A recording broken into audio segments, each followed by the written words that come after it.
النکاح ينعقد بالإيجاب والقبول بلفظين يعبر بهما عن المعطي. ایجاب، الایجاب سے اقسام میں کیا ہے؟ بالایجاب میں با سے اقسام میں کیا ہے؟ حرف حرف ہے. حروف کی کتنی قسمیں ہیں؟ حروف کی 2 قسمیں ہیں، کون کون سی؟ حروف عاملہ، حروف غیر عاملہ. عاملہ میں سے غیر عاملہ میں سے. یہ حروف عاملہ میں سے. عاملہ کی کتنی قسمیں ہیں؟ حروف عام عام حروف عاملہ کی 7 قسمیں، حروف حروف عاملہ کی 5 قسمیں. یعنی پہلے دیکھیں میں نے حروف عاملہ پوچھا ہے، در اسم پوچھا ہے، میں نے نہیں، پوچھا حروف عاملہ حروف کی. عاملہ کی 2 قسمیں ہیں، ہم. حروف عاملہ دار اسم، حروف عاملہ در فعل مضارع. حروف عاملہ در فعل مضارع کی کتنی قسمیں ہیں؟ حروف عاملہ 2 قسمیں ہیں، کون کون سی؟ در نواسب اور جوازم. ناسیم نواسب اور جوازم. جوازی. ٹھیک ہو گیا، ٹھیک ہو گیا. یہ با حروف عاملہ در اسم سے ہے یا در فعل مضارع میں سے؟ دار اسم میں سے، در اسم میں سے. در اسم میں سے. اس کی 7 قسموں میں سے یہ کس قسم سے ہے؟ یہ حروف جارہ میں سے، حروف جارہ میں سے. میں سے ہے. حروف جارہ کتنے ہیں؟ 17 ہیں. یہ کیا عمل کرتے ہیں؟ اسم پہ داخل ہو کے اس کو جار دیتے ہیں، اس میں داخل ہو کر اس کے آخر کو جار دیتے ہیں. جر دیتے ہیں. یہاں بالایجاب میں بار جارہ داخل ہوا تو اس نے کیا کیا؟ اس نے ایجاب کو جار دے دی. تو ایجاب لفظاً مجرور ہے یا محلاً مجرور ہے؟ یہ لفظاً مجرور ہے، کیوں؟ کیونکہ یہ پڑھنے میں آ رہا ہے. اس میں متمکن ہے، جی، اس میں اعراب تقدیری، اس میں لفظی ہو. تقدیر اعراب کوئی نہیں، یہ تو لفظی اعراب ہے. جی، اوپر کے تقدیری محلی اعراب کوئی نہیں. ٹھیک ہے، بالایجابی واضح ہے جی. اور اس میں متمکن ہے با اعتبار وجوہ اعراب پہلی قسم مفرد قسم. مصرف سے. اچھا، ایجاب 6 اقسام میں کیا ہے؟ ایجاب 6 اقسام میں ثلاثی مزید فی غیر ملحق بر بے حمزہ وصل باب افعال. اور کیا بتایا؟ ثلاثی مضیفی غیر منبع وہی بھی حمزہ وصل. ثلاثی مزید فی غیر ملحق بر بے حمزہ وصل باب افعال. آگے کوئی نہیں مثال یا اجوا کچھ اور ہفت اقسام میں سے، اکٹھا بولے نا. مثال، ہفت اقسام میں سے مثال واوی، مثالیں. واوی. اور پھر ایجاب کیسے ہو گیا؟ جیسے تو پڑھنا چاہیے تھا ایوجاب، تو ایوجاب تو نہیں ہے، یہاں تو ایجاب ہے. کون سا قاعدہ جاری ہوا؟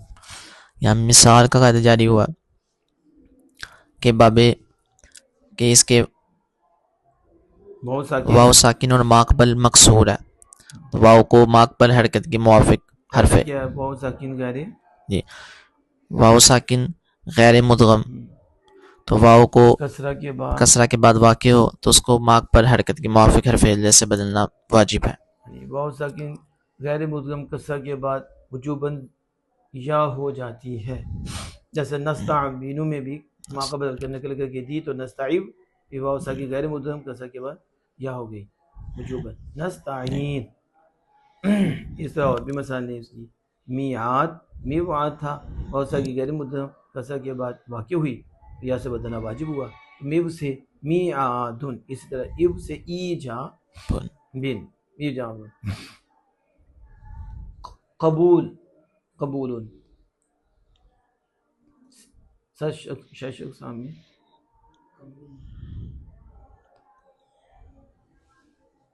6 اقسام پوچھ رہا ہوں. ثلاثی مجرد آپ کو پتہ نہیں اتنا ٹائم کیوں لگ رہا ہے؟ قبول، ہاں ثلاثی مجرد پورا. ثلاثی مجرد صحیح ہے، یہ بولا کو جیسے قابلہ یقبل ہوا ہے. یہ پڑھا کہیں قابلہ یقبل؟ وہ مجھے بھی بتا دو. جلدی بولو، سر ہلا رہی ہو. وہ لام کلمہ نہ ادھر حرف فعل کیا ہے نہ ان کلمہ حرف فعل کیا. آپ بتاؤ. باب سامیہ یسمع، قابلہ یقبل و یقبل توبۃ عبادہ، قرآن پاک میں موجود. سامیہ یسمع. اسمع. اب یہ جو تھا النکاح ینعقد بالایجاب والقبول، نکاح منعقد ہوتا ہے. یہ دیکھو نا ترکیب ہو گئی. ایجاب اس کا متعلق پیچھے ہے یا ناقد ہو. آپ نے پڑھا بالایجاب پر پہ جار ہے. تو جب یہ آتا ہے یہ اسے کیا کہتے ہیں؟ ظرف کی دو قسمیں بیان کرتی ہیں. کون کون سی ہیں؟ ظرف لغو، ظرف مستقر، نہیں وہ دوسری جو ظرف حقیقی اور ظرف ظرف مجازی. مجازی. ظرف حقیقی کسے کہتے ہیں؟ ظرف حقیقی یعنی جس میں یعنی جار مجرور کو ظرف حقیقی کہتے ہیں. کیا مجرور ظرف حقیقی کیسے ہے؟ ظرف تو کہتی ہیں وقت. ظرف کی دو قسمیں ہیں زمان. یہ ظرف کا معنی تو برتن ہوتا ہے. یہ ظرف حقیقی یعنی ظرف زمان، ظرف مکان کو ظرف حقیقی کہتے ہیں. تو ظرف مجازی یہ جار مجرور ان کو ظرف کیوں کہتے ہیں؟ کہ ظرف مجازی ہے. یہ بھی تو بمنزلہ برتن کیا نا. اس کے اندر بھی تو وہ ماقبل کا معنی آتا ہے نا. یہ بھی برتن ہی بنتا ہے نا. اس لیے اسے ظرف مجازی کیا جانا کہ یہ ظرف نہیں ہے. وہ تو ظرف ہوا زمان جس میں کام ہو رہا ہے. وقت ہے زمان ہے برتن ہے. لیکن یہ نہیں، یہ بمنزلہ برتن کیا ہے کہ اس کو بھی ماقبل کا معنی اس تک پہنچایا جاتا ہے. اور یہ مدخول ہے اس کا، وہ اس تک پہنچاتا ہے، دلالت کرتا ہے کہ ماقبل کا معنی ما بعد سے ملا ہے. ٹھیک ہے نا. تو پھر ظرف کی دو قسمیں تھی. ظرف متعلق کے اعتبار سے ظرف لغو، ظرف مستقر. ظرف لغو کسے کہتے ہیں؟ لغو کا معنی کیا ہے؟ یعنی فضول، فضول ہونا، فضول ہونا کہ محروم کرنا. محروم کرنا، محروم کرنا. یعنی اسے لغو اس لیے کہتے ہیں کہ یہ بھی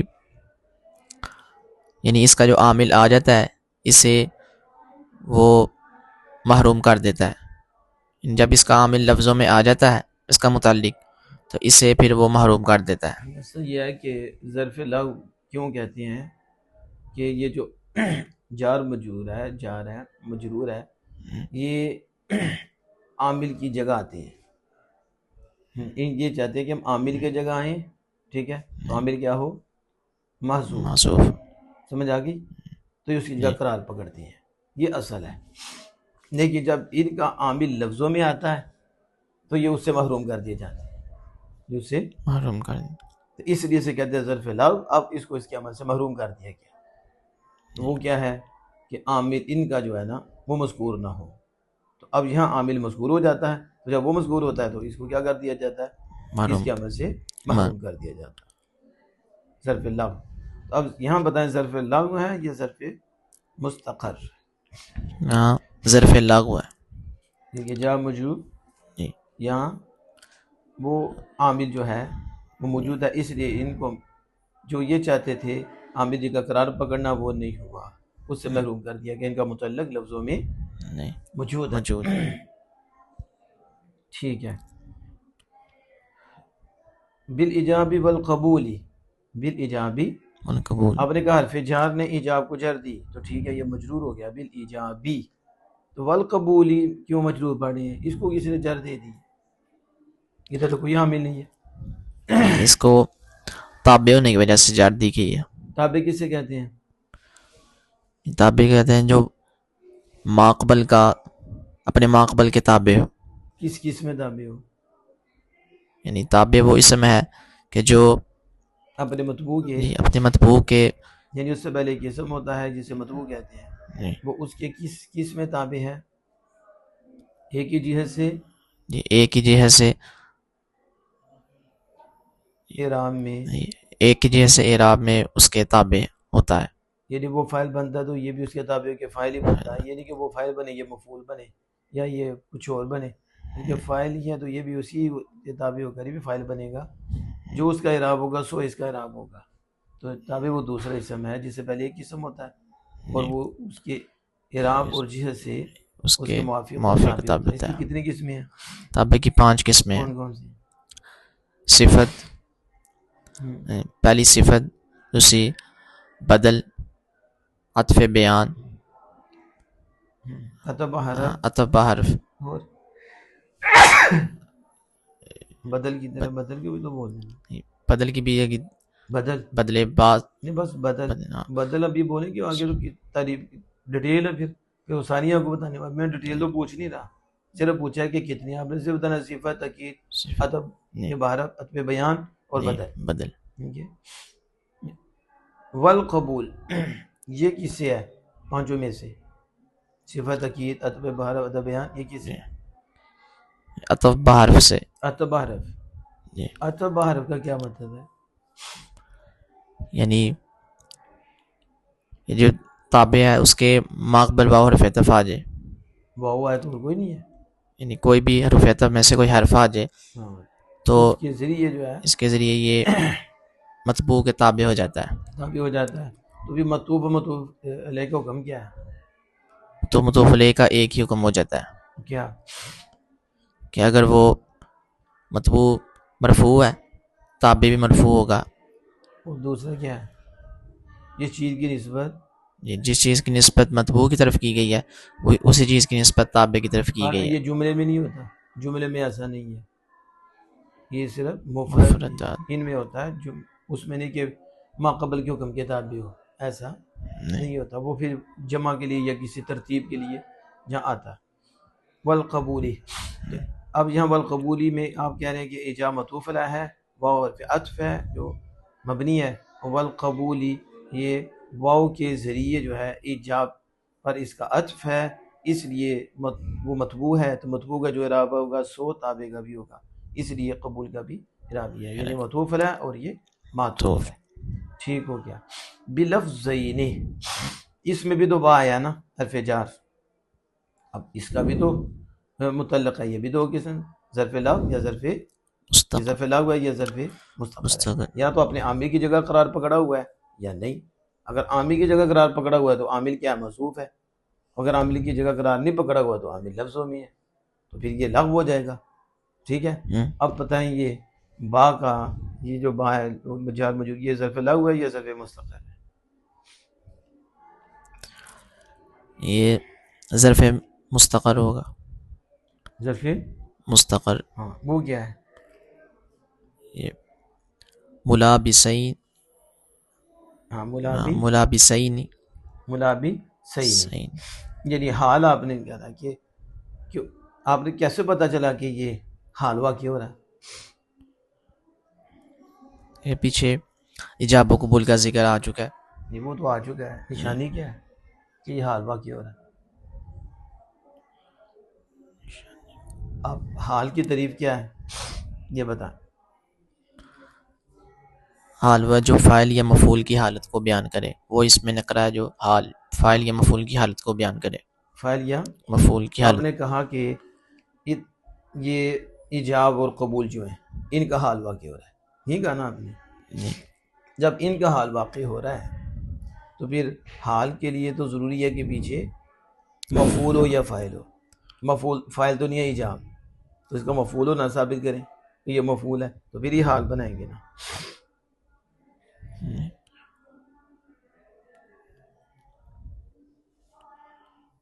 جلدی بولے جلدی.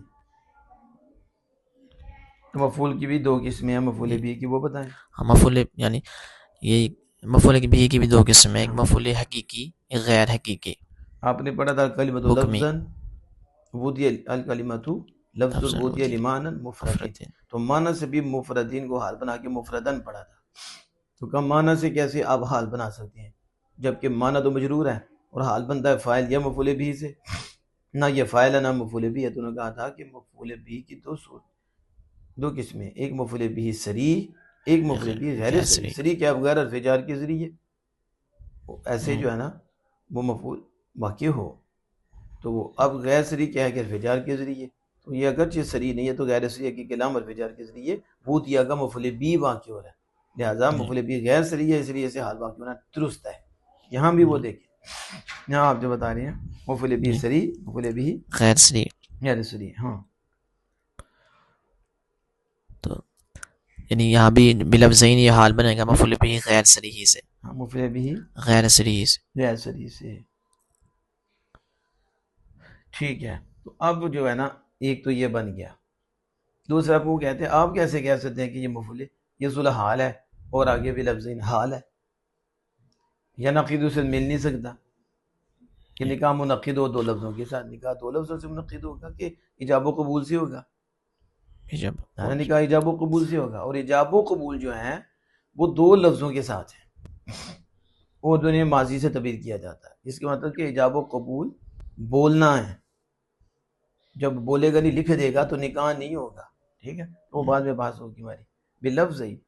تو آپ اس کی نشانی بتائیں گے، ظاہری کیا نشانی ہے کہ یہاں جو ہے یہ ذوالحال بن رہا ہے اور آگے اس کا جو حال ہے وہ مضوف ہے. تو معرفہ کے بعد کیا آیا ہوا ہے؟ معرفہ کے بعد جار مجرور آ جائے درمیانی کلام میں، تو یہ آپس میں حال ذوالحال بنتے ہیں. تو یہ بھی اتنا ٹائم نہیں لگانا چاہیے.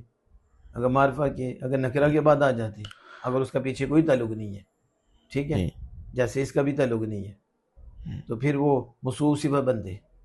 اور یہاں جو ہے معرفہ آیا ہوا ہے اور اس کا ان کا لفظ ان کے پیچھے تعلق نہیں ہے، ٹھیک ہے، تو یہ ان کا کیا واقع ہو رہا ہے؟ حال. اب آپ کی بات ٹھیک ہو جائے گی بالایجاب والقبول ملابسین بلفظین، ٹھیک ہے، یعبر بہما عن الماضی. اب آگے بتائیں لفظین. لفظین یہ بات کو اب ہم متصل کرتے ہیں، تثنیہ ہے اور یہ مجرور ہے، حالت جری ہے. حالت جری یہاں کون سی ہے؟ یا ساکن ماقبل ماقبل مفتوح کے ساتھ. ٹھیک ہے، لیکن یہ تو نکرہ. آگے یعبر بہما عن الماضی، یعبر بہما عن الماضی. ہاں اس کی ترکیب کریں، یعبر بہما عن الماضی. یعبر فعل مجہول، بہما فعل مجہول میں کچھ نہیں نکلے گا، ہوا زمین اس کا نائب فعل، بہما وہ دو لفظ ہیں نا، جی انہی دو لفظوں کو کیا کیا جاتا ہے؟ یعنی تعبیر کیا قبول جائے. دو لفظوں کے ساتھ. یہی جی آگے بہما جار مجرور مل کر متعلق ہو یعبر کے، اور عن الماضی، عن الماضی یہ بھی جار مجرور مل کر متعلق ہو یعبر کے. یعبر فعل مجہول اپنے نائب فعل دونوں متعلقوں سے مل کر صفت ہوئی لفظین کے ساتھ، لفظین کی. ٹھیک ہے، یہ دو لفظ ہیں، ٹھیک ہے، اور ایجاب و قبول ملے ہوئے ہیں دو لفظوں کے ساتھ، ٹھیک ہے. اور وہ جو دو لفظ ہیں ان دو لفظوں کو کس سے تعبیر کیا جاتا ہے؟ ایجاب و قبول ان دونوں ماضی سے تعبیر کیا جاتا ہے، ماضی سے تعبیر کیا جاتا ہے. اب یہاں دیکھنا آپ نے کہ یہ جو بلفظین ہے اس کا تعلق یعبر بہما ماضی سے ہے کہ نہیں؟ یہ دو لفظوں کی تشریح ہو رہی ہے، یہ ایجاب و قبول کی ہو رہی ہے؟ دو لفظوں کی اور دو لفظوں کی. پھر دو لفظ کیا بنے گے یہاں ترکیب میں؟ کیا واقع ہو رہی ہے؟ یعنی ماقبل. ہاں ما بعد کے لیے کیا لفظین واقع ہو رہی ہے؟ ماقبل تو ہو چکا ہے، اب لفظین ما بعد کے لیے کیا واقع ہو رہی ہے؟ موصوف واقع حروف تجر الاسم فقط، کہ موصوف کی صفت جملہ فعلیہ بھی ہوتی ہے. اب یہ لفظ ہیں تو یہ کیا بن گئے؟ یہ ساری لفظین کی صفت بن گئی، یہ تو ساری اس کی لفظین کی صفت بن گئی، صفت بن گئی ہے. ٹھیک ہو گیا. جب صفت بن گئی تو اب دیکھو نکاح ایجاب و قبول سے منعقد ہوتا ہے جو دو لفظوں سے ملے ہوں، دو لفظ جنہیں ماضی سے تعبیر کیا جاتا ہے، انہیں تعبیر کیا، انہیں بیان کیا جاتا ہے، انہیں ہی بیان کیا. اس کا مطلب ہے کہ یہاں پھر یہ ہما جو ہے یہی کیا بن جائے گا؟ نائب فاعل بنے گا، بہما بن جائے. اور ماضی سے تعبیر کیا جاتا ہے، کس سے؟ ماضی سے تعبیر کیا جاتا ہے. ٹھیک ہو گیا. چلیے اللہ پاک عمل کی توفیق عطا فرمائے.